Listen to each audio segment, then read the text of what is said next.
Hi, everyone. We're going to start on time here, so if you could find your seats, that would be great. And thank you for coming out. This is a meaningful election for all of us, and so it's great to get a chance to ask questions of all of you. Thank you for being here. Just talk into the mic. You gotta be real close. Really close. Yeah. Oh yeah. Cozy with the mic.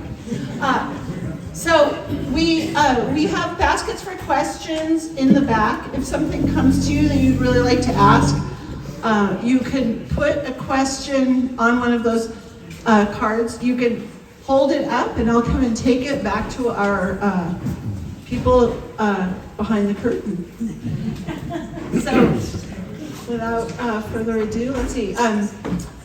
The Grange has long supported citizen involvement in election decisions. Anytime that you'd like to come to a Grange meeting, you're welcome to join us. And George Schneider, has really generously been moderating several of these in the past years. And so we'd really like to thank George for doing this for us. It's a big job. So this is George, and he's going to lead us through tonight. Thank you so much.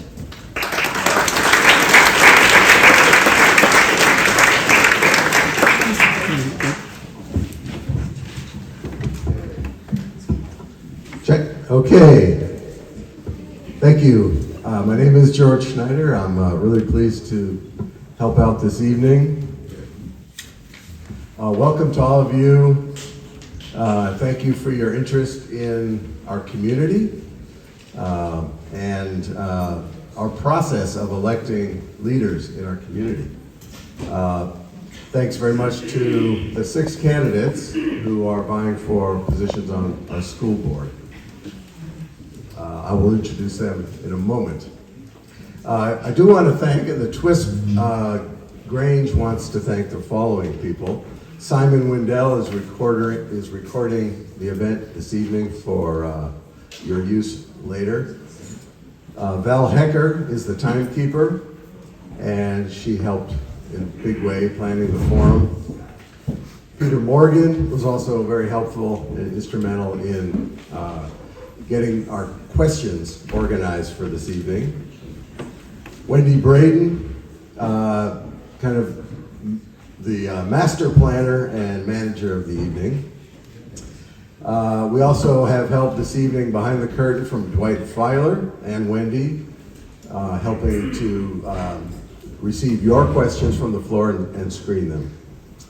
And finally, thanks to various members of the Grange for the delicious refreshments in the back. A couple of notes I want to make before we get going. One is that the decision by the Grange was made to have this evening devoted to the candidates for school board. They understand there's other important issues, levy issues on the ballot, but they do note that there's information in the back that relates to those issues. But tonight is going to be devoted to the school board race. And also remind the Winthrop voters that the ballot box has moved to the new library in Winthrop. So I'd like to spend a couple of minutes just describing how the evening is going to be conducted. You probably all know that the school board has 3 positions that are going to be contested. The positions or districts is the other term that's used. And I'd like to introduce the folks that are running for these. For position or District 1, Judith Hardmeyer-Wright and Austin Lott. Position 2, Jennifer Bashevsky. Oh, that's 3. 3, that's right, 3 and 5. Jennifer Bashevsky and Scott Larson. And position 5, we have Mike Liu and Frank Klein. I'll be asking you not to express outward emotions during the forum, but I would like you to show your appreciation for these folks right now.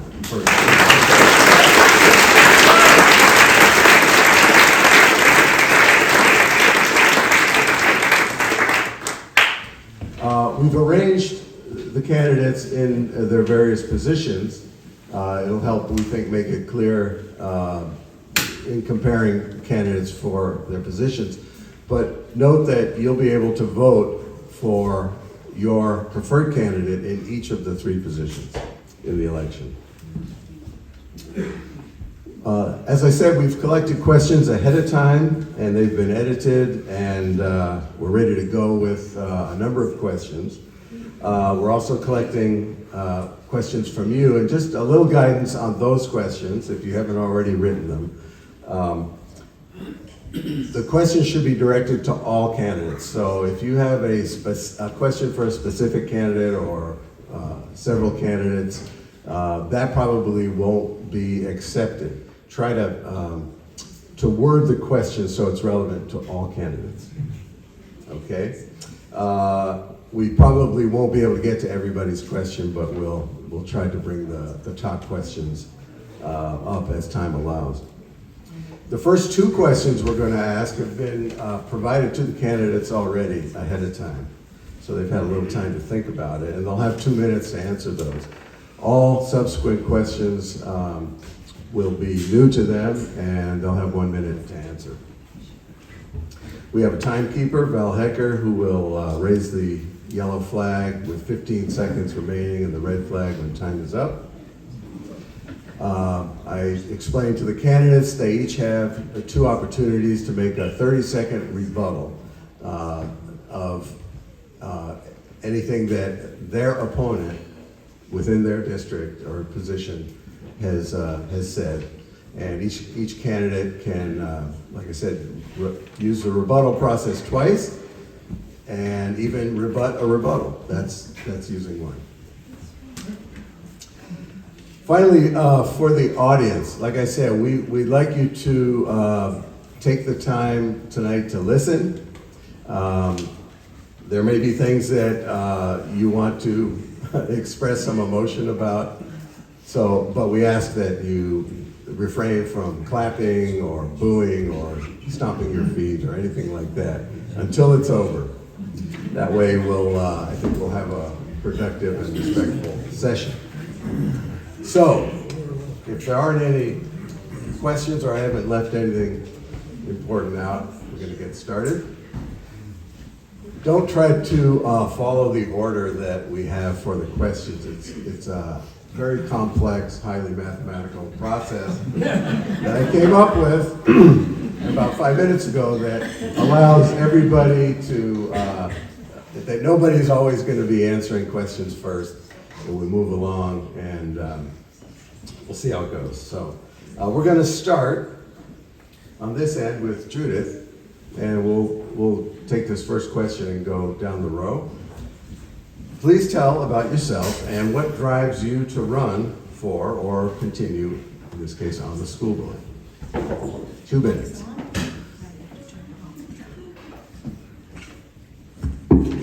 That's on? Yep. Yes. Okay, thank you. Yes, my name is Judith Hardmeyer Wright, and what drove me, I think, to run for school board is I've always been involved in education. I'm one of 12 siblings, and I was educating my brothers and sisters when I was old enough to give them orders to sit in some desks my grandfather bought from a one-room schoolhouse. And then it just seemed natural from that to go into teaching, and I taught for 31 years, and during that time, I learned a lot about students, parents, community, the importance of the triangle of the 3, supporting the school. And I also found that one of the reasons I wanted to take this job so seriously was, as a teacher, to me, one of the most integral parts of the triangle was having wonderful, planned, dedicated professional development days for teachers. As a teacher, I never had the opportunity to have children. I just wasn't blessed with that. But I had so much time to give that I could do things in my classroom that other teachers couldn't do because they went home to their families, which always amazed me that they could do both.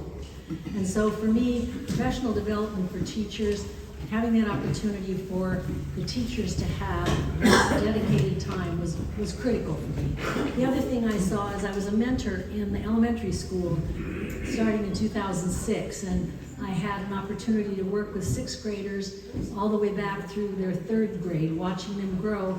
And I saw the anticipation and some of the kind of almost nervousness going on to seventh grade. And so as a district, we were looking at a junior high model or a middle school model. That excited me, and that made me drive even further into staying with it. And the last thing is the continuing education that we have at the ILC and the high school for career and education and technology. So those are my drivers. Thank you. Thank you. Austin, same question. My name's Austin Lott. Thanks everybody for coming, taking an interest in this, and thanks for the people of Grange for putting it on.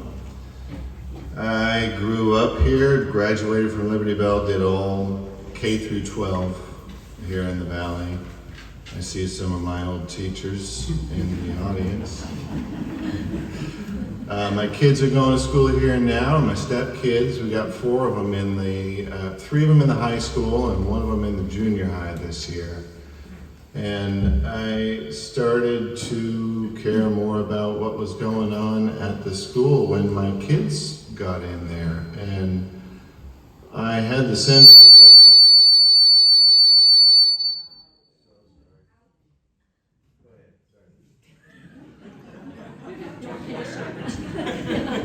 That's okay. Anyway,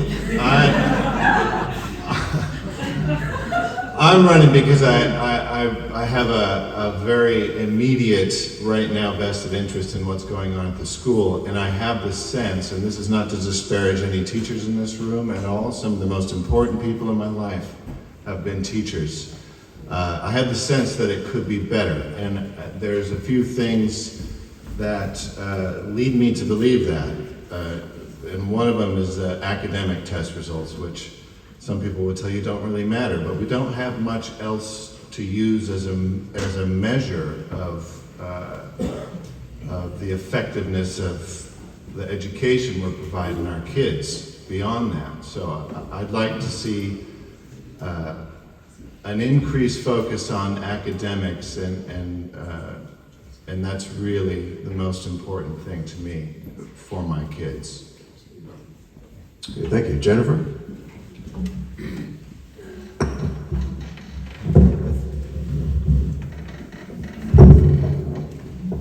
Hi, I'm Jennifer Bashevsky. I'm a strong supporter of this public school system, and I would be honored to serve on the board of directors. I'd like to have the opportunity to give back to the school system that's been so important to my family.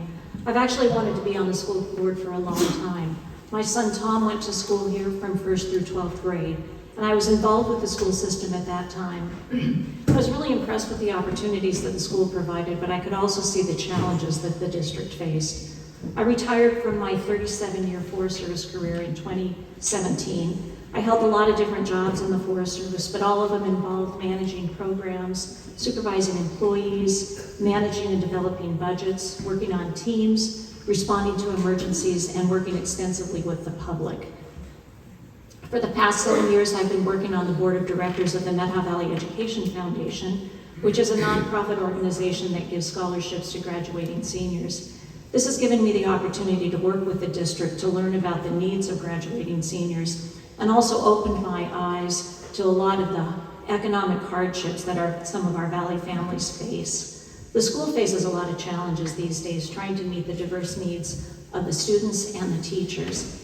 If I'm on the school board, my focus will be to ensure that our students are receiving the education that they need to be successful adults in a positive and safe working environment, and that we have a supportive working environment for teachers and district employees. Parental involvement is very important in the school, and I'll be willing to talk to any parent who wants to talk to me. We have a lot of policies that are established in our schools, and I'll use those policies as a basis for evaluating issues and concerns, and then use what I learn to make balanced, good decisions for all the students in the school. Thank you. Thank you. Scott?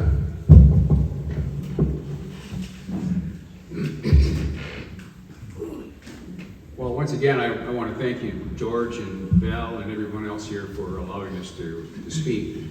I am a retired airline pilot, been 30-year career, and also retired military pilot. My wife and I have lived here in the Methow Valley School District for 43 years. We have 3 children that we raised here. They all went through the Liberty Bell High School in the district.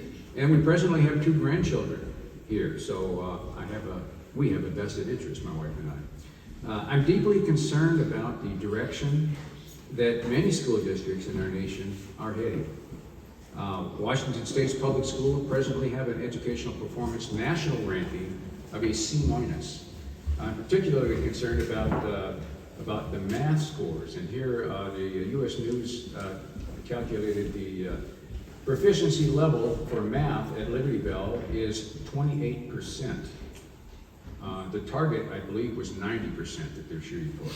Now, in reading and science, those are quite a bit higher, so they're doing well, but math seems to be the issue in our school district right now. We can do better than that. We need to elevate our children's knowledge of not only math, but history, literature, reading, writing, mathematics, civics, and the sciences. And one point on that civics, I had a chance to interview a couple of seniors the other day, and I gave them a very brief civics test from originated by Prager University, and I was impressed. They answered almost every one of those questions, and I'll bet most of those questions a lot of us could not answer. So anyway, I didn't realize 2 minutes went so fast. Those are my concerns, along with K-12 has doubled the past decade, the spending. I want to support teachers, ensure that there's a reasonable policy for discipline in the classroom. Okay. Thank you. Frank?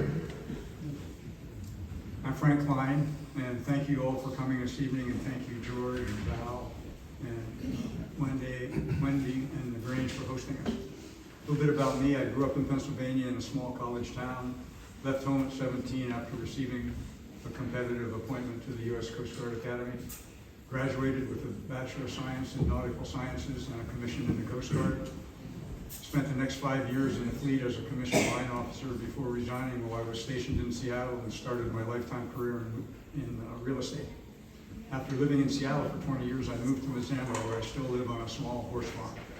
I believe in public service, and I believe in public education as fundamental to keeping our freedom.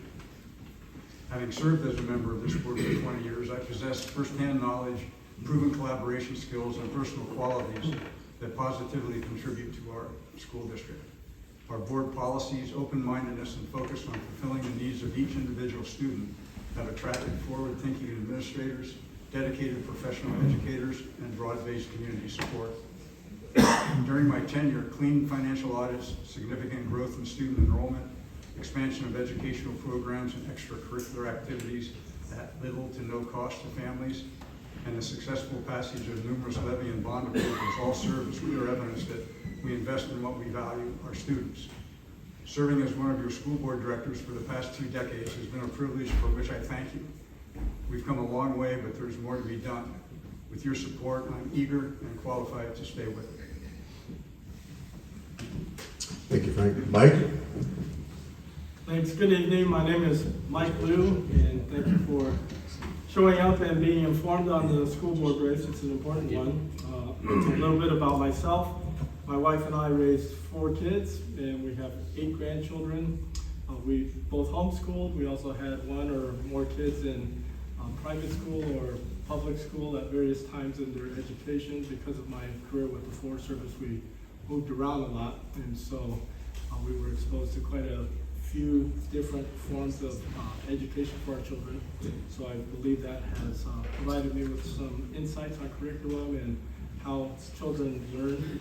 One of my daughters is an educator in Indonesia right now as a teacher, and so I have extreme respect for the teaching profession.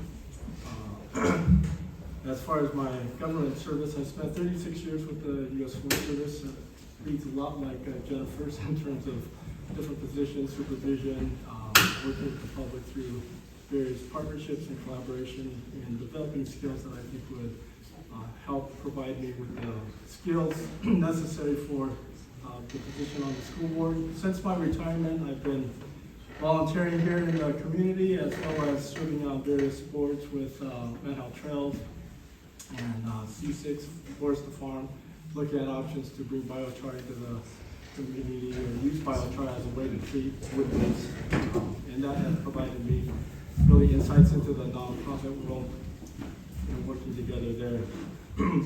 I guess the main passion that drives me in all of that is wanting to give back to the community, and that's part of the reason I'm running for school board as well. I want to give back to the community and bring my depth of experience as well as I think some fresh ideas, a different viewpoint, trying to bring really all of the voices in the valley here. Thank you.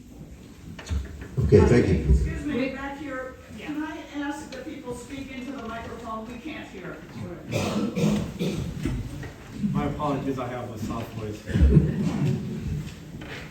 Yeah, and if I turn it up anymore, you know what happened. So the second prepared question, we're going to start with Austin, and we'll move the other direction. What would you say are the strengths of the school district, and what changes do you hope to see in the future?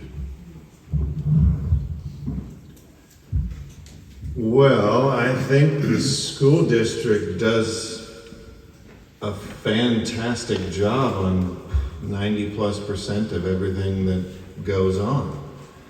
I think that that 10%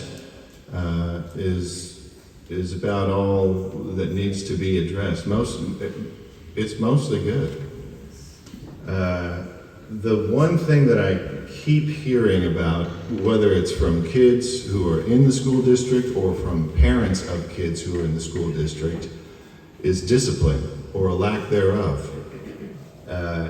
And it seems to me that there could be a tweak with discipline, as in a backstop for teachers. Instead of making teachers completely responsible for all of the discipline that's going on in the classroom, which they have to stop the lesson in order to address, give a warning. If that doesn't work, send them on down to the principal's office. Or at least that worked. I've seen that work. So if I can make one change, that would be it. I would make the principal a disciplinarian specialist until things get under control.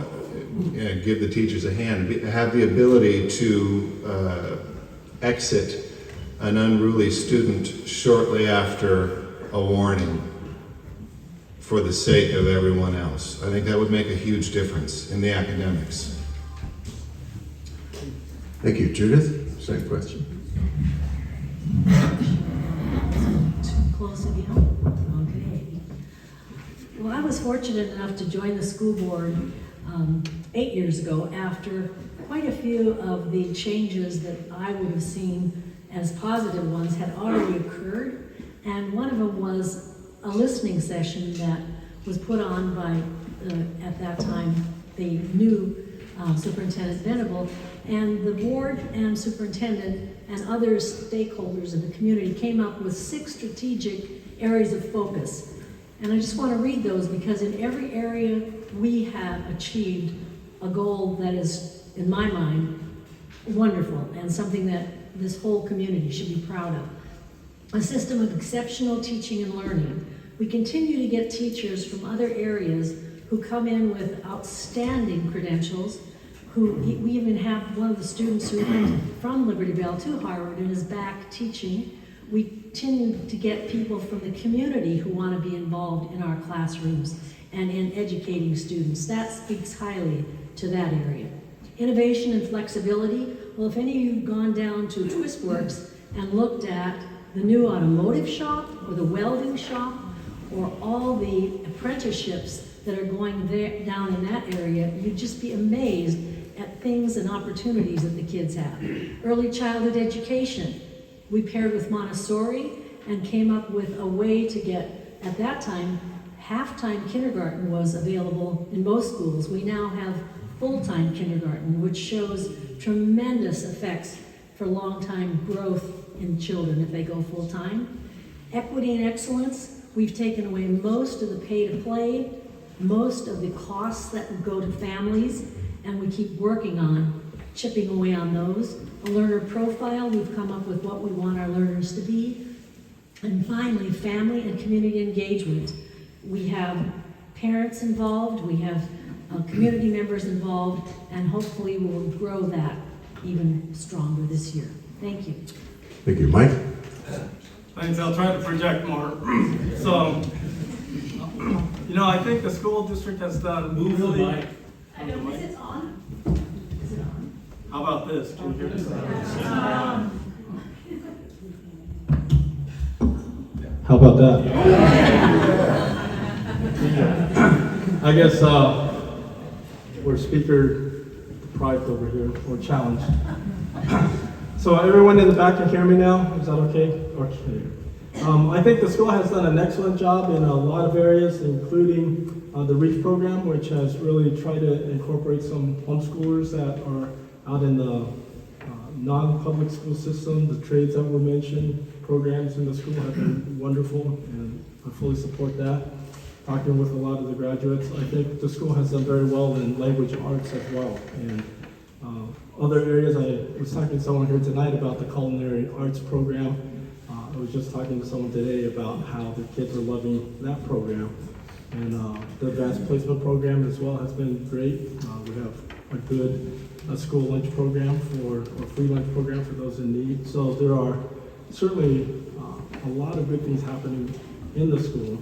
My concern is that some of that might have come at the cost of our focus on academics, on the basics. I think folks have already shared where we are in our math score testing, and it's below even the state average. And I think there needs to be more focus on really school academics, kind of getting back to some of the basics as well.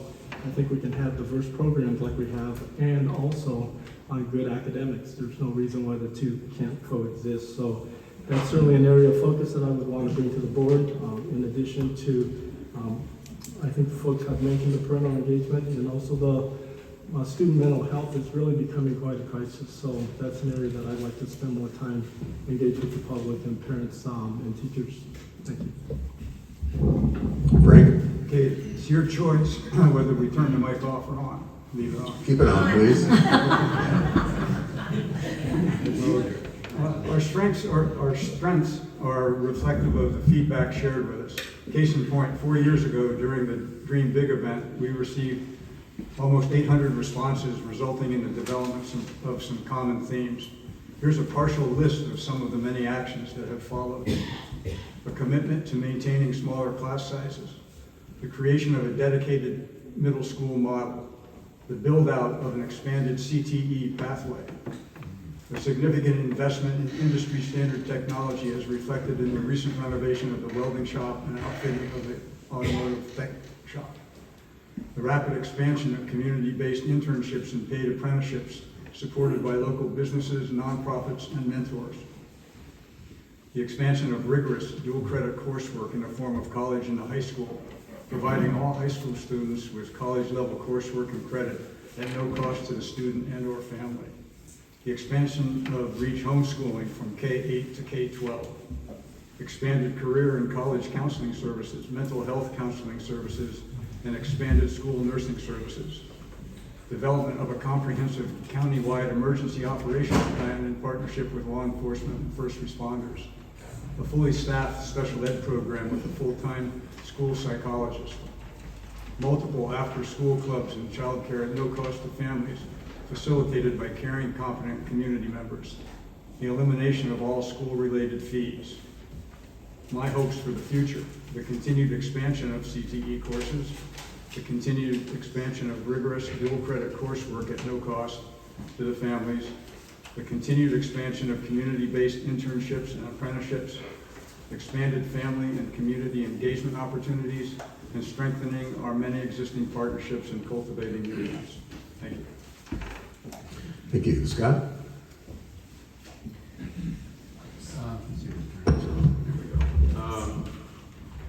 Well, what would I say about strengths of our school district? Well, I have to say this. We had 3 children here. They all graduated. 1 valedictorian, 1 salutatorian, and 1 with honors. The school district has done well in the past, and I believe it is doing well now. I think we're blessed with teachers that teach here because they want to be here and live in this lovely valley that we live in. I, like Austin, believe that there is probably a discipline issue that could be addressed. I spoke with a school board member from the Okanagan Valley, and I asked him questions today, and I asked him, how is discipline handled in the classroom? And first of all, Tenasca has banned the use of cell phones in the classroom, and they also said there needs to be a uniform policy on phones in a school and not optional for some classrooms and not others. And teachers should have guidelines on how to handle minor disciplinary issues, and then have if the situation worsens, ultimately they must have the authority to send the child to the principal, and I believe that it's the principal's job at that point to discipline the child, call the parents, and perhaps counselors down the road if it's a persistent problem. As far as changes, I have to agree with Frank. I'm really excited about this Career Technical Education, CTE. I did speak with somebody down in Moses Lake who runs the program down there, and he's got the wood shop down there, and he's actually spoken with people in Hermiston, Idaho, or Oregon, where they actually have the kids come out and build a house and talk about learning about plumbing and electrical and all that. Thank you. Thank you. Jennifer? So I've learned so much about our school district over the last 3 months as part of this campaign. I've talked to lots and lots of parents and students and teachers and school administrators and community members just to find out what people are thinking about the school and what their concerns are. Our school is doing a lot of things right, but certainly there are always areas that need improvement. Some of the things that I think are going really well in the school, some of the other candidates have mentioned, we've got an incredible group of teachers. We're so lucky to have the people that we have here that are dedicated to school and dedicated to staying here and teaching our students. The school's also doing a great job in managing the budget to keep elementary school classes small and to have a curriculum that builds on students' natural curiosities. And we're offering a variety of courses in the high school for students to expand pathways to graduation with AP courses in college and the high school, and also the vocational opportunities that are available in the automotive shop and the welding, just for example. We're also so fortunate to have the Independent Learning Center, which is just a wonderful opportunity for a lot of students. Some of the things that I think we need to start addressing, though, as other people have mentioned, is discipline. Talking to a lot of parents are concerned about what seems to be a lack of discipline or maybe not follow through. I looked at our district policy on discipline, and I think it's a good, strong policy, but I'm just not sure it's being applied consistently. I think we also need to do some work on our special education program. That's such an important program for any of the children that are in there, and I think that it can use some improvement. And lastly, I think we need to continue to find ways to address the economic inequalities among our students. The district's made some great strides in this already, but I still think there's work that needs to be done. Okay, thank you all. We're going to now move to the questions that allow you 1 minute to reply. So, and we'll start with you, Scott. Okay. How would you describe the role of a school board member and the function of the school board in our community in 1 minute? Okay, school board member has no power. School board member has no power by themselves or no authority by themselves. They must seek a consensus with the school board. So the school board meets and they observe and look at curriculum and what was the rest of that question? How would you describe the role of a school board member and the function of the board in our community? The function of the board is to look at school curriculum and make an educated decision on whether to use that curriculum or not, or to modify it. And they're basically act as a intermediary between the superintendent and the people. And I, as a school board member myself, one of my highest priorities is transparency with the parents, and I will be a champion for parental rights and transparency. Thank you. Jennifer? So the role of the school board is to work with the school superintendent and the teachers and the administrators just to make the school the best it can be. The school board provides oversight on budgeting and curriculum development and just all the other aspects of the school. The role of the school board in the community, I think, and the school board members is to provide people provide people that people can talk to. I'd be willing to talk to anybody that has concerns about the school or the school district, and I can take that information and use that in my role as the school board. Thank you. Austin? That about sums it up. I would only add that I would like to see more school board members in the hallways of the school with eyes on what's actually going on in the school.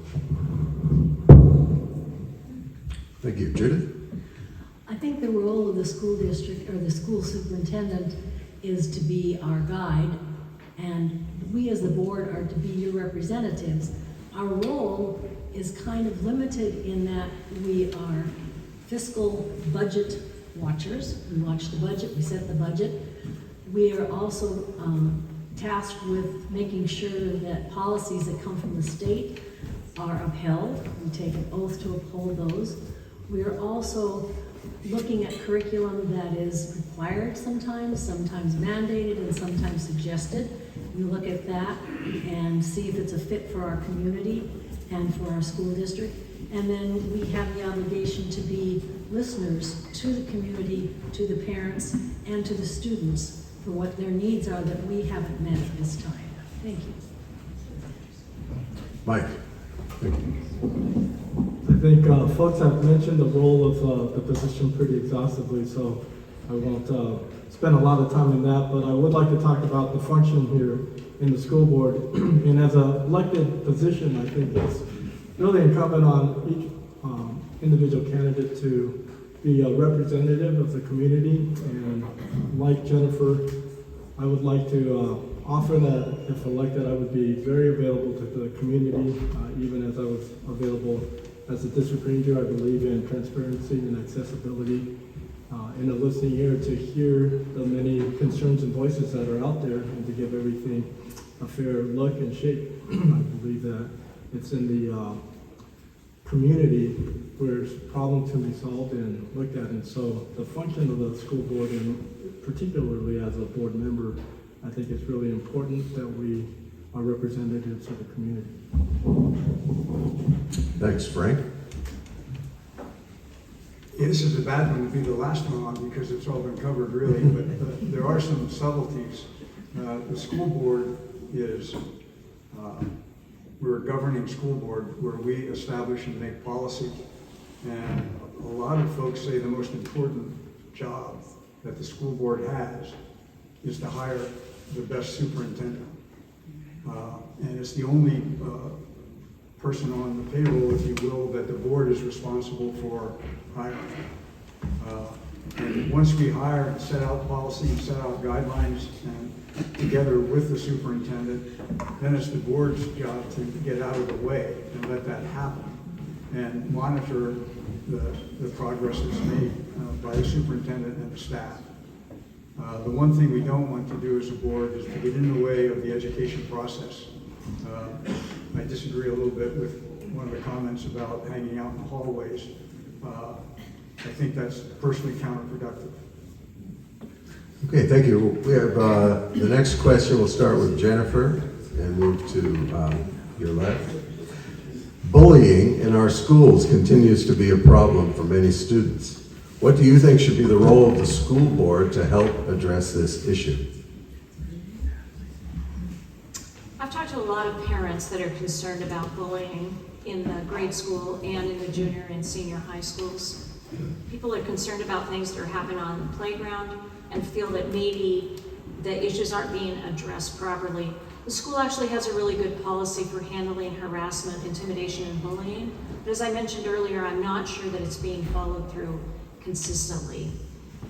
Our district actually has one of the lowest significant disciplinary rates in the state, but that really is little comfort to parents that are concerned about the safety for their children.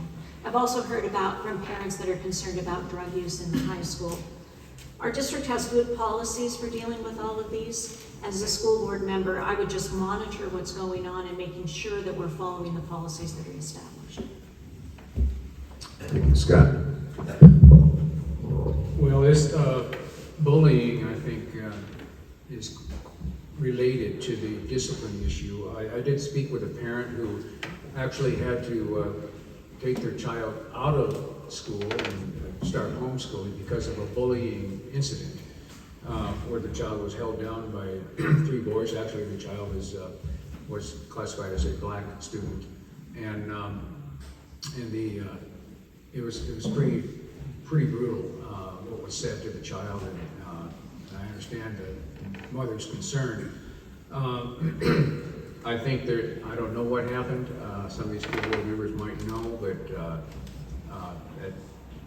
that there should have been some discipline on that transaction or that.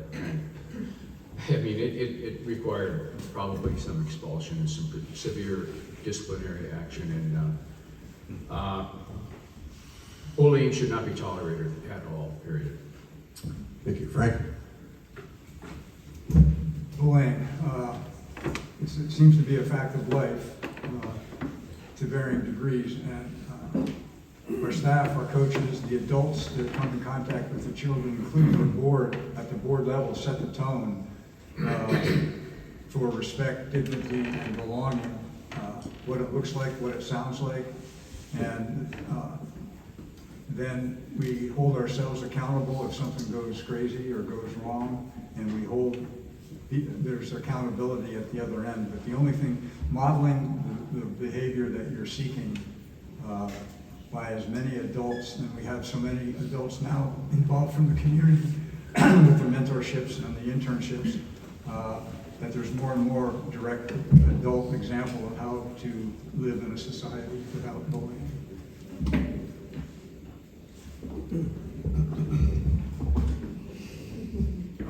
What are you doing? Oh, sorry.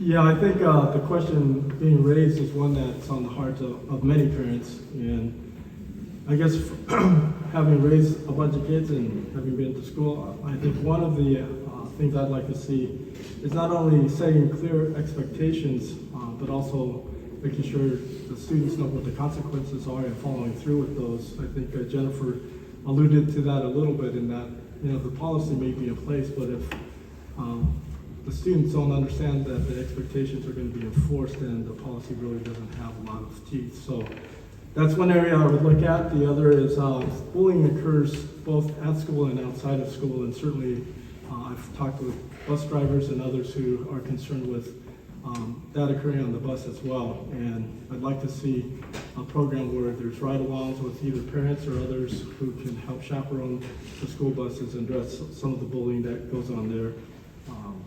I'm out of time, so Thank you. I'll end there. Judith? Oh, as a teacher of 31 years, I think bullying is not something that hasn't been looked at year after year after year. And in a perfect world, that wouldn't happen. If we didn't have it in our legislature, if we didn't have it in our military, if we didn't have it in other places, those role models, I think, would be different than they are right now. I think we also have given voice to students, and I think that's something that will help us. We've instituted a social and emotional program from K through 3 with class meetings that give students the opportunity to speak their voice within their classroom in a safe environment to their colleagues, if you would, or their classmates, letting them know how that made me feel and what I'd like you to do differently. So I think having both models in the school and a program that gives kids voice would be very helpful in keeping bullying at a moderate level, if you would. Thank you. Austin? Well, I suppose the amount of bullying will be directly related to the severity of the consequences for doing so. So, again, I think it rests, at least, I'd be open to other ideas, but in my experience, it was the principal who was the top dog. When you mouthed off to the teacher one too many times, they had it, you went down, you talked to the principal, and there might be a couple of kids waiting to talk to the principal. And then they either go back to class and they are better behaved, or they go home early, maybe an expulsion. Bullying shouldn't be tolerated in any form. That being said, it does happen. It's just a matter of imposing some fearsome consequences. Thank you. Okay, the next question will start with Frank and move that direction. Everyone would probably agree that not all books are appropriate for all ages. Who do you think should decide if a book should be removed from the library collection? The same people that put it in. In other words, the committee, and the librarian, the committee, and the staff, and the committee, which is usually comprised of people from the community as well as from the school and the library system. I'm glad there's no way that a book should be banned, but it should be appropriate for the age of the people that it's being exposed to, so we can control that without banning books. So I guess that's what I have to say on that. Thank you. Mike? Yeah, I would say age appropriateness in the library would be something that parents and teachers both can work together on reviewing and talking through at the school board. I think we have a role in that and encouraging those interactions. And so certainly parents are a key stakeholder in the education and the development of their children and should be a voice along with the teachers. Judith? I feel like the people who put the books in our library, which is our librarians, our teachers, our staff members, have the right to take them out as they're either inappropriate, obsolete, have become chewed by dogs, whatever we do to get books out of the library, and there is a process for that. But I also feel like banning books is not appropriate for our libraries any more than we would ban a food from a grocery store. It's parents' choices to have their children read certain books, and I think that choice is for everyone to have something culturally in the library for them that validates who they are, what they look like, and what they believe in. So I think our books should not be banned, but they should be chosen as parents feel the need for the children to read them. Thank you. Austin? I'm not a big fan of banning books, generally speaking. And I think that the kind of books that are being alluded to here are some of the more sexually explicit books. I don't even know that I would ban those, but I think maybe Mike's talking about you'd have, just like a movie is rated R. You gotta get a note from your parent to be able to look at some books, maybe. The ones that I'm concerned about disappearing are more of the classic variety that have more to do with the underpinnings of our society. Those would be the ones. Those are more the books that I see disappearing out of the libraries. I don't know if anybody's noticed how many books are gone out of the high school library. But no banning books. I don't think that's a good idea. Thank you. Jennifer?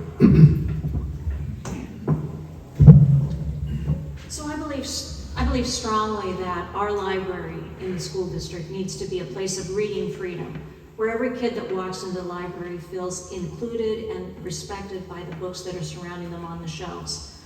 I'll always defend a parent's right to decide that they don't want their child to read a particular book, just as much as I'll defend a parent's right to decide that they want a child to read a book. It's not in the role of the school to get involved in those kind of parental decisions. It's up to the school to provide a comprehensive collection of books in the school library to meet the needs and interests of all the students. And I agree we shouldn't be banning any of them. Thank you. Scott? I think sounds like we're all in agreement here about not banning books. It's being an infringement on our First Amendment right, freedom of speech, freedom of expression. I agree with what Frank said about appropriateness, age appropriateness, especially with the sexual training that is out there, and that be appropriately adjusted for age. And also, I think that I agree with, I think, just about everybody up here, that we need to have books. Some of the classics have been gone. I think Austin mentioned that. Okay, and so yeah, basically age appropriateness and for our books in the school, and we'll leave it at that. Okay, next question. We'll start with Mike and come down this direction. We have students that come from different backgrounds and beliefs. How can we ensure that all students and families are valued and welcomed? Well, yeah, I guess I fit that as well, coming from a different background and different beliefs, but I think the basic tenet there is just mutual respect, and I love the poster that said everything I needed to learn about life I learned in, what was it, 3rd grade, but you know, the golden rule of respecting other people, doing what you'd like people to do to you. But I think just understanding that we're not so different, even though we might come from different backgrounds and beliefs, that we're all people and we all require respect and we all require that kind of understanding, and teaching that as a tenet and really reinforcing that in the schools, I think would go a long way to addressing that. Thank you. Frank?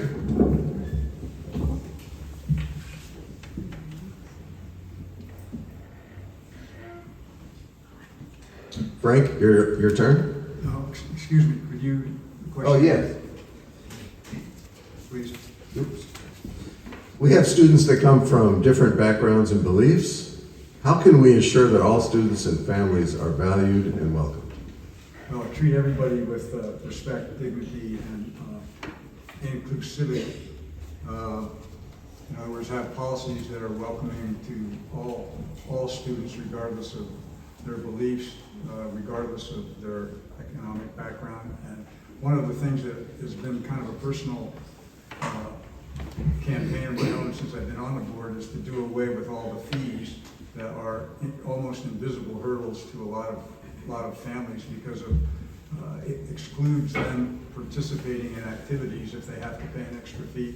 At one point, I think our district there were some families that were paying in excess of $1,000 a year extra just to be able to participate in sports and other activities.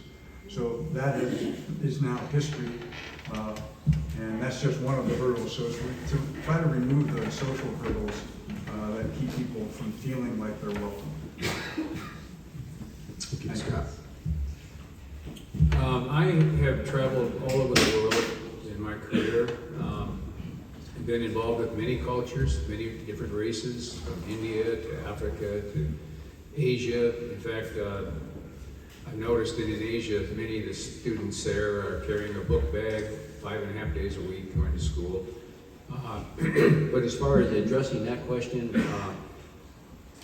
I think that we just need to be accepting and make sure that our own children are accepting of those that may be of a different race in their classroom, and actually celebrate our differences. That's about all I have to say on that. Jennifer. Well, I agree with what's been said, that what we need to do is make sure we're fostering an atmosphere of mutual respect. And that runs throughout the school. It's between the students, it's between the teachers, it's between the students and the teachers, it's between the administration, it's the school board. We all set the tone for mutual respect. We have a lot of mutual respect in our community, which is, I think, is one of our strengths. And so I think that key to it is to make sure that it's always present in our schools. Austin? Well, I think the policy of mutual respect is pretty well established. And I think failing that, you've got a bullying situation on your hands. So then you're right back to the bullying question about enforcing discipline issues.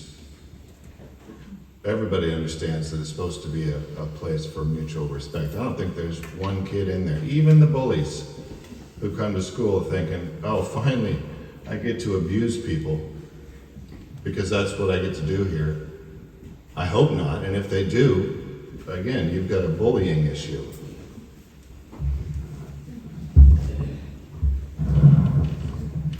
Oh, as Frank said, it's hard to be last when everything has been said that really covers the issue of mutual respect, seeing other people as you want to be seen, taking the hand of a new student, welcoming them into the school, standing up for someone, even though you've never been in their shoes, making sure that someone on the playground isn't standing alone. I think all those things are being taught through the social and emotional program that we have at K through 3. But I think our community, just watching you in this interface and school board meetings, how people come to listen and to be respectful, I think we've got a great model out there for the kids to see. So I hope that mutual respect just continues to grow and be stronger for any new parent or student that comes to our school district. Okay, thank you. Next question, we'll start with Austin. Move this way. Some districts in the country have adopted new rules regarding the teaching of history. How do you feel about protecting our students, particularly in high schools, from uncomfortable truths about history, like slavery, Jim Crow, ongoing discrimination, or the destruction of Native American communities? Loaded question. I think unless you were there, you're going to have a hard time knowing the absolute truth of any part of history.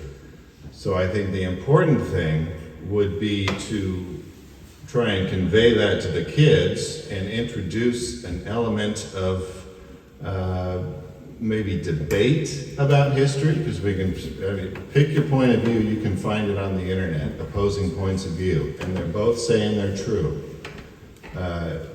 I think it's less important that we nail down one version of history to teach the kids than that we show kind of the gamut of what's out there, and then try and get their critical thinking skills sharpened up in that context.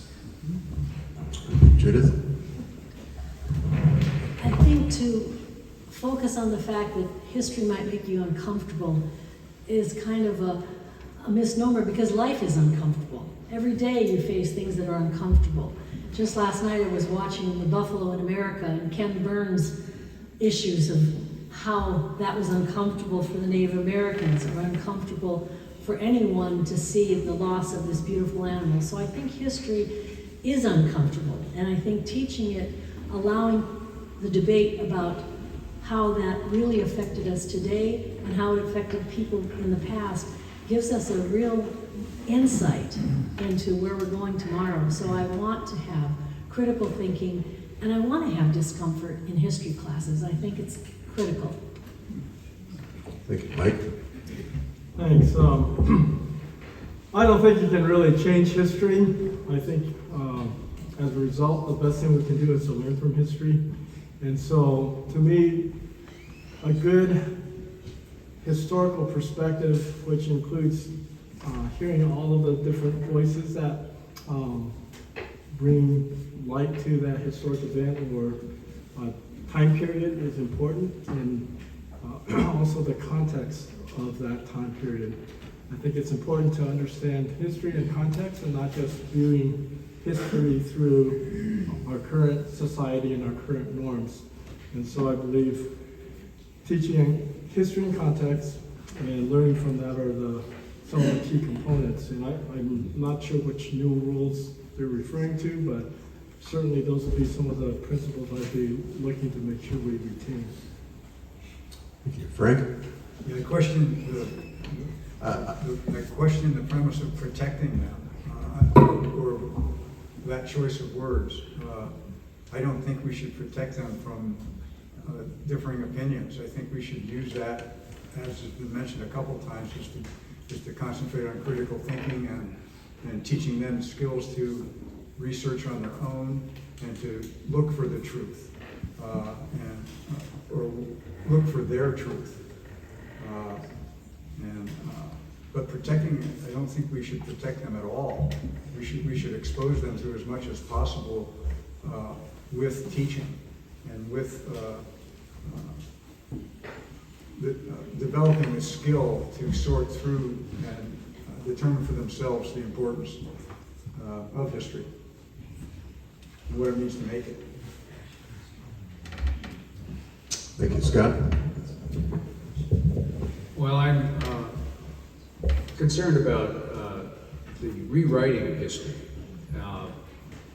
The New York Times came out with a program called the 1619 program, which is basically teaches students that slavery is America was built on slavery, and it started in the early 1600s.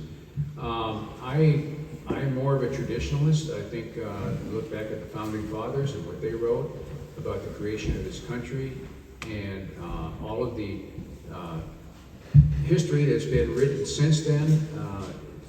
I'm a strong proponent of maintaining the traditional history that's been taught with over the years, and then of course there's modifications of that as we discover new things. But basically, I'm a traditionalist in the sense of the word. Thank you. Thank you. Jennifer? I think it's vitally important that our students learn about history, and our school does a good job right now. They place a value on teaching the facts associated with American history. Kids need to learn about the things that have gone well, and they also need to learn about the things that have not gone well, like slavery and how indigenous people were treated. If kids don't learn about the uncomfortable parts of our history, then we don't have any hope of it never being repeated again. It's sort of all like all of us learning about the Holocaust. We got to know that happened. We got to see the signs. Kids need to learn what happened in our past so we can avoid it in the future.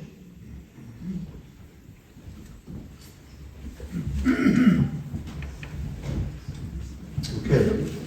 Next question, we'll start with you, Judith. Education is constantly evolving. How have you involved yourself in our public education systems recently? Say that last part of it again. How have you involved yourself in our public education systems recently? I guess by being on the school board, I'm very involved. I keep apprised of what's going on within the state of Washington through WASDA. I keep apprised of what's going on in our school district by being at the board meetings. I am a mentor in the school, so I walk in and see what's going on and how we can improve our connection with parents and students. And I feel like I read a lot and listen to the news and try to become informed of things that might affect our community. Austin? Well, most recently would be volleyball games. And before that, other sports. And before that, I was a tutor last year for math. That was one of the things. I mean, you wouldn't want to draw conclusions about the general population from only dealing with students who are trying to get help because they don't understand what their class is doing. But that was there were things in that experience that made me feel like those kids had been somehow let down, or maybe they were just not taking enough responsibility for their own education. But either way, that led to some of my concern about academics. So tutoring is the most recent thing that I did at the school. Jennifer? As I mentioned earlier, I was involved in the school when my son was there, but he graduated in 2013. And so I've had a break in time here when I haven't had a lot of involvement with the school, except with the Methow Valley Education Foundation. About every year, about half of the seniors apply for one of our scholarships. So I get to read their applications, and my favorite part is interviewing the students. I've been just consistently impressed with the quality of our graduates, and I always want to give them all a scholarship. So I've valued that. I valued that opportunity with the Methow Valley Education Foundation to get to know the staff people that work at the district and the programs that the schools offer. But that's one of the reasons I want to be on the school board, because I want to start giving back. I want to get involved. I want to make our schools the best they can be. Thank you. Scott? Well, I spent a good part of my life out of the valley, and it had only been in the last 2 or 3 months since I was encouraged to run for school board that I've been involved in talking with parents and learning what parents want. And many parents have come to me and shared with me their concerns. And so I'm at this point, I am willing to listen and be a conduit for parents who have concerns about what's going on in the school district concerning their child. And I pledge to be transparent with the parents and to be bring their concerns to the board and ask the board to consider those concerns. And I will report back to those parents the results of my inquiry and attempt to mediate the problems that the parent sees with the school board. Thank you. Frank? When I first came to the Valley, I was looking for a small town to kind of put roots down. And the first thing I did, I started in 1994. I have this thing about, I can't believe how this time has gone by, but I've been keeping the scorebook for the boys varsity basketball team since 1995. And I can't help but think that kind of, when I see the different generations and go through the school and on the basketball court, I hope that gives a sense of stability to the kids and to the parents, that they can count on one thing being constant. Besides, it's fun. Thank you. Mike? Thanks. So in the past, I've helped review science fair projects at the local school, as well as been a reviewer on a inter-school or inter-city kids program up at North Cascades Institute. But more recently, I guess I've been learning more about school through vicariously through my daughter, who's a substitute teacher there, but also like Jennifer, been spending the last 3 months since campaigning reviewing a lot of state statutes on public education, just trying to get informed on what the law says. I've also been a supporter of student athlete fundraisers. And spending a lot of time just talking to teachers, students, and graduates regarding their educational experience, so I can have a better feel for what's going on in the school.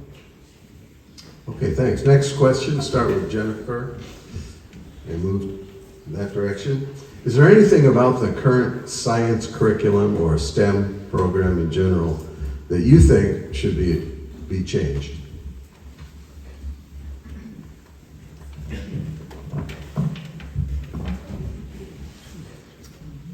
Well, our science program, hang on, let me look at my notes. Our current science curriculum comes from something that's called the Next Generation Science Standards. So we are using the most current curriculum under the direction of the state school superintendent. And these standards specifically state, first of all, that evolution is the basis of all the science that's taught. And I think that that's great. I don't think that should change at all. As far as STEM goes, our school offers an incredible amount of classes for science, math, engineering, and technology. We have AP classes in calculus and physics and chemistry, and there are also college and high school classes for those. STEM is very important, and it's important for us to continue promoting that in our schools for the students that are headed in that direction. Thank you. Scott? Well, I noticed here on the U.S. News and World Report grade for Liberty Bell that science is the highest ranking of 86% of students meet the proficiency level. So I think our science program is doing well here, probably the best of the categories that are graded. Regarding the comment of, I've had somebody actually here tonight ask me if I was in favor, or why am I not in favor of evolution? And that's not the case at all. I think evolution and along those lines is a personal decision. There's one choice that you have. There's other choices out there, creation, but I'd like to say one quote from Dr. Walter Martin and Hank Hanegraaff at the Christian Research Institute. Who are we to dictate the means that God will choose to achieve his ends? Thank you. Frank? There's nothing I would change. It's kind of above my pay grade, is how I look at it. I would trust the educators that are doing the teaching, and I would trust their choices. So I would change nothing. Thank you. Mike? It sounded like the question, mostly was science, but since you mentioned STEM, I think it's been well articulated that our students aren't doing well in math, and that's certainly an area I think we need to focus more energy and attention on. Math undergirds the trades, it undergirds really, as students, how well we can do in life as adults. And so that's one area I'd like to put some focus on. As far as the science program itself, having been to the science fair, reviewed some of the projects, I think our students are being challenged in learning the scientific method. I think in an earlier forum I talked about evolution and also other viewpoints. Intelligent design is one that many scientists believe in, and I think we need to expose our children to the multiple theories out there in terms of evolution or creation or where we came from, and not be afraid to really talk about all different ideas. Thank you. Judith? Can't be heard. I wouldn't change anything, but I would keep adding hands-on science. When I taught science at the elementary level, it was incredible to see how engaged students were when the hands-on curriculum came out of the tubs that we had, the Lawrence Livermore. So anything that we can continue to do at the elementary level will just strengthen our STEM program, because once kids get interested in science and the curiosity of science, they become better readers, they become better thinkers, they become more curious about the universe. So the strength that we have at the secondary level, I think, is wonderful. I'd like to continue to have us work on more hands-on at the elementary level. Thank you. Austin? I have no beef with the science program. But there seems to be some discussion about the alternative viewpoints and perhaps excluding those alternative viewpoints from anything resembling a science class, which I think would be slightly unscientific. So I wouldn't try and put a fence around it, which it sounds like maybe some people might. But we're doing great in science. That is one of the bright spots academically for our school district. So I'd say keep it up. Okay, thank you. We have one more question before the closing statement. So this one we'll start with Scott and move this direction. This is from a audience member. I am a transgender student. I want to know that our board members support all students and families. As a prospective board member, are you prepared to uphold the non-discrimination laws set forth by the Washington State Legislature and the policies of the Washington Interscholastic Athletic Association and the Methow Valley School District designed to protect my rights? More specifically, will you support my ability to participate in school-sponsored athletic programs based upon the gender I identify with? That's a long question. If any of you need it repeated, just let me know. Starting with Scott. Okay. I believe that biological males should not be allowed to compete with girls in sports, and certainly not be allowed in the girls' locker rooms or showers. This is, to me, I can't fathom this. 3 or 4 years ago, this was not an issue, but I know across the country, especially in the collegiate area, biological males are allowed to compete against girls, and that's what Title IX was all about, was protection of women's sports. And it's good. Why even have women's sports if you're allowing biological males to compete against women? I'm thinking that the majority of the population would agree with that. So, yeah, I will take a stand on that. Biological males should not compete against our girls. Jennifer? So transgender athletes competing in sports is an issue that our society is grappling with at a national level and here locally. But the Office of the Superintendent of Public Instruction specifies that Washington State public schools must be gender inclusive. And this means that all students have the right to be treated consistent with their gender identity at school. In addition, the Methow Valley School District is part of the Washington Interscholastic Activities Association, and that association's policy clearly states that transgender athletes will participate in the sports of the gender they associate with. Now, I'm hoping that someday as a country we come to an equilibrium with this discussion, but in the meantime, I just don't want to see the schools be the battlegrounds for the debate. We need to allow the established policy, follow the established policies so that we're consistent across Washington State schools. And any debate of the discussion of this topic needs to occur at other levels of the government and not in school. Thank you. Austin? Tough question. That's a tough one. For the student, I totally feel for you, but I was asking myself the same question regarding this as Scott just asked. Why do we even have women's sports? Is it time to get rid of girls' sports? I don't know. If it's, that seems like if you can't hardly have it both ways.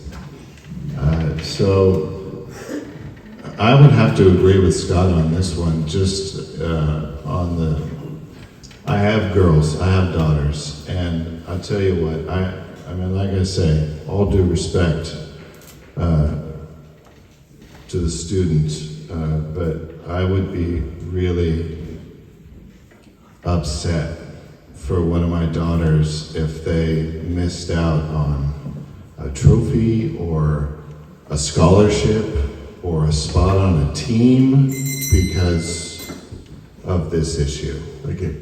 Judith? The question was, would I uphold this policy? And yes, I would firmly uphold it. And I would constantly try to get into the sense of who the athlete was or who the student was and what they might feel and what they might be bringing to our public school. Equity is a big issue for me in all areas, whether it's economic, social, any form of equity. And I think getting into the head and understanding what it feels like to be a student who has that issue, to me, there's just so much sympathy in my heart, and I would uphold that policy 100%. Thank you. Mike? It's interesting, this question follows the one on science, and there are physical differences between males and females, and that's not disputed. And I believe that schools and sports programs should be gender specific. I think that if we need to create a new category for transgender athletes to be able to compete on an equal footing and a level playing field, then let's look at that and still meet the school or the state policy on that. So that's kind of where I would stand on that. Thank you. Frank? I'll start with addressing the student that asked that question directly. You have my 100% backing on that policy. And it is a state policy, or there was a state law that our policy is derived from, which guarantees that. My closing statement will address a little bit more how I feel about that and how our board has acted. Thank you. Which is a great segue to our closing statements. We're nearing the end of the evening, and so I'd like to invite each of you to speak for up to 2 minutes about anything that you may not have had a chance to say or would like to address. This time we'll start, Mike, with you and come this way. Thanks. So I am very relieved that this evening's over with. I appreciate everyone who attended because it shows that you are engaged and interested in the education of the students here in the Valley. I could say a lot of things. I think many of you know my performance as when I was Ranger here. I tried to make a very open and transparent Ranger district. I tried to hear all the voices, and that's the same integrity and discipline that I would bring to the school board. I considered running in part due to many parents asking me to run because they wanted someone that would listen, who would show up and really participate and be engaged, and that's what I hope to do as a school board member. I do have a little flyer in the back, but I am very open and would like to speak with anyone who might have other questions about what I would bring to the school board or why I'm running. And please don't listen to the rumors. Thank you, Mike. Frank? I'm gonna just finish up with a kind of a statement. It's important that we recognize and honor the beliefs and rights of every student we serve. To marginalize anyone's beliefs and rights is to bully. To respect and honor them is dignifying and empowering. We choose to model the latter in our practices and policies, believing that every student is exceptional and capable of fulfilling their full potential as a unique individual. This is about the student, not the adults. Thank you. Thank you, Frank. Scott? Well, I have to go back to this protection of women's sports. I have a photograph here of Leah Thomas. I know you can't see it, but he is 6'4", and he competes at the collegiate level against Riley Gaines. Many of you may have heard of her. She was a champion. Leah Thomas ranked a paltry 462 when he was running against his biological males. Riley Gaines is dwarfed by this biological male, Leah Thomas, as they pose for a 2022 Women's NCAA Swimming Championship. Not only did Leah compete with actual women, the NCAA welcomed him into the women's locker room where he fully exposed his genitals to his female competitors. I have to stand on my statement. I do not think it is proper, and I want to protect the majority, the vast majority of women in women's sports.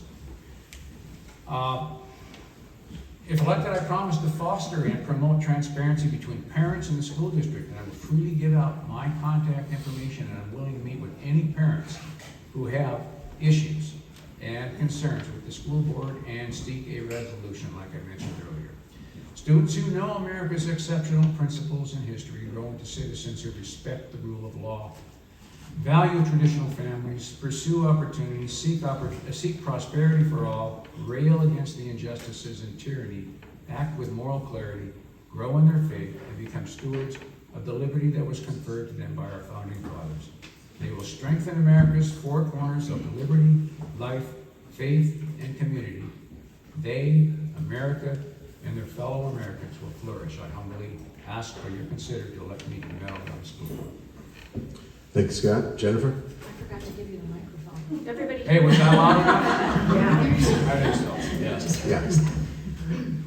So our country is becoming more and more divided over schools and school boards, and I'll do everything I can to make sure that doesn't happen here in the Methow Valley, because it just gets in the way of teaching. The job of the school is to teach children, not to judge them, and that will always be my primary focus. Our valley is a very special place, and it's special because of the people, our people, all of us. We certainly have differences of opinion. Some of them have been expressed here tonight. But when times get tough, we pull together and we take care of each other. We're all on the same team, and I want to do my part in helping us work together to make sure we have the very best schools possible for all of our valley kids. Thanks for coming tonight, and don't forget to vote. Thank you. Austin? Oh, let's see. I forgot to say that I am also very open to speaking with anybody who wants to talk about any issues they have with the Methow Valley School District.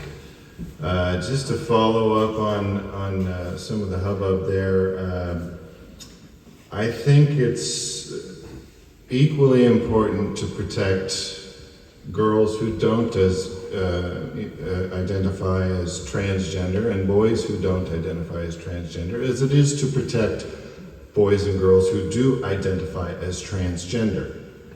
I want to make that clear.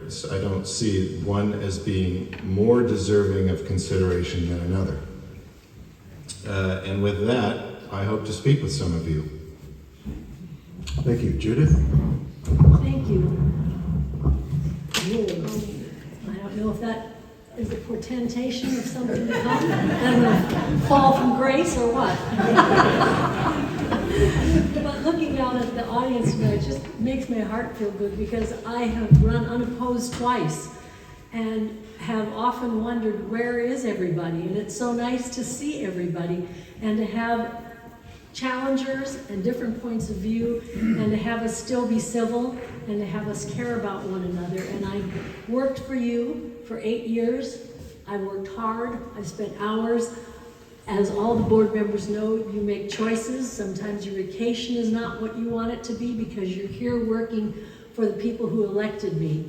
And I have been gracious in being able to do that, and I thank you for letting me be your school board director for the last 8 years, and I hope you'll let me continue on the work that we've been doing in a very strong way to get our graduation rates to be strong. One of the things I learned when I was a 6th grade teacher was our graduation rates in the 70s were in the 74%.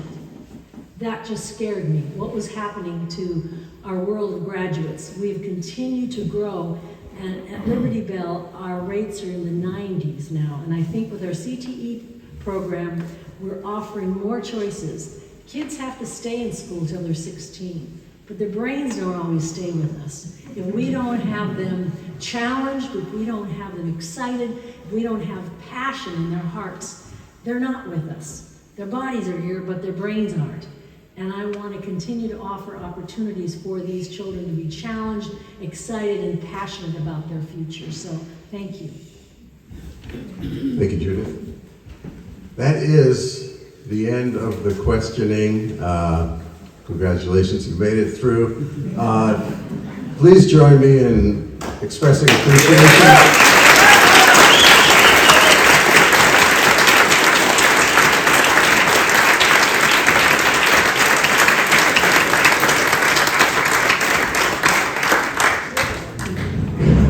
I believe all of the candidates will be willing to hang out here for a little while.